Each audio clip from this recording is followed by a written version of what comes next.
Jo, me leje, kina mo leje në.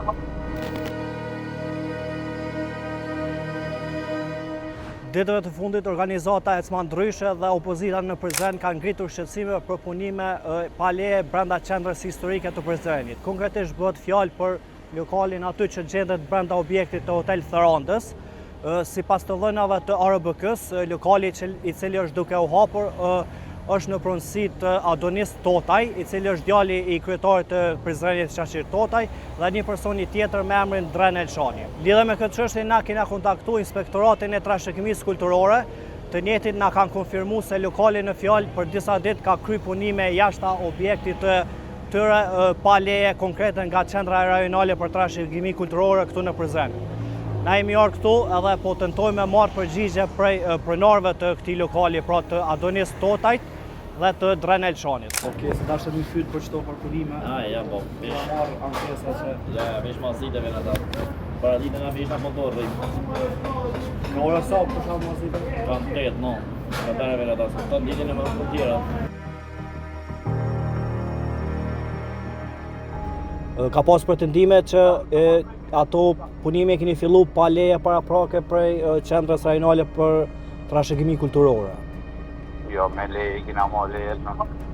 Kina ndryshu, kur gjo që ashtu që shukon që ajo. Mrana kina punu, jashtë kur gjo s'kina punu. Okej, kur e keni marrë këtë leje? Pala, vëna e ti tjetës e shumë jo mi ngarkum për momente. Mira, një ama e për numrin e Adonisit, pra të flasë me Adonisin, djalin e kryetarit, me që është bashkëpronar? S'kam që të me shqipu nga. Pasi që kontakti me Adonis Totaj ka qenë i pamundur, ne kemi kontaktu me baban e tij, kryetarin e Prizrenit Shaqir Totaj. Përmes mesazheve telefonike, Totaj ka pretenduar se për lokalin në fjalë janë marrë pëlqimet dhe miratimet e nevojshme. Ai ka thënë se djali i tij nuk do të ushtrojë kompetenca ekzekutive në biznesin e fjalë. Lidhur me pyetjet tuaja, ju njoftoj se djali im është aksionar në biznesin e përmendur, jo dhe pronar, por nuk do të ushtron kompetenca ekzekutive dhe nuk do të jeti përfshirë në menaxhimin e përditshëm të tij kur lokali të fillon me punu.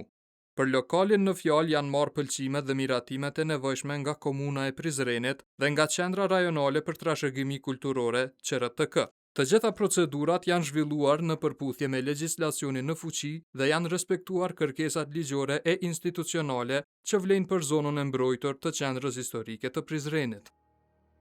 Në anën tjetër, Inspektorati i Trashëgimisë Kulturore në një përgjigje me shkrim për kallzo.com ka thënë se pas shqetësimeve se po vazhdojnë punimet pas veprimeve të para, të hënën është realizuar edhe një inspektim. Sipas tyre, është konstatuar se janë kryer disa punime në pjesën e brendshme dhe të jashtme të objektit dhe se punimet e jashtme janë realizuar pa aprovim nga institucionet e trashëgimisë kulturore. Inspektorati po ashtu ka konfirmuar se sot me 16 korrik, lokali në fjalë është pajisur me leje nga Qendra Rajonale e Trashëgimisë Kulturore në Prizren. Aty është konstatuar se janë kryer disa punime në pjesën e brendshme të ndërtesës dhe në pjesët e jashtme të ndërtesës janë bërë disa ndërhyrje dhe janë planifikuar edhe disa të tjera. Punimet e realizuara në pjesën e jashtme janë kryer pa siguruar aprovimin nga institucionet e trashëgimisë kulturore dhe komuna, përkatësisht lënda ka qenë në trajtim në institucione, ndërsa pala ka zhvilluar aktivitete të punës edhe në pjesën e jashtme të ndërtesës. Është lëshuar vendimi për ndalim punimesh dhe është vendosur shenja zyrtare. Duke qenë se ndërtesa nuk është e listuar si monument i veçantë, por ndodhet brenda Qendrës Historike të Prizrenit, ajo mbrohet vetëm në pjesën e jashtme dhe jo në të gjitha elementet përbërëse siç përcakton ligji për trashëgimin kulturore. Marrë për bazë faktin se punimet janë realizuar në mënyrë të paautorizuar, ITK ka vlerësuar se përmbushen kushtet për inicim të rastit në organet e drejtësisë në pajtim me shkeljen e konstatuar dhe brenda disa ditësh e njëjta procedohet më tutje. Është e rëndësishme të theksohet se sot pas kontaktit me zyrtarët e QRTK Prizren, të njëjtit konfirmuan se pala është pajisur me leje nga këta të fundit.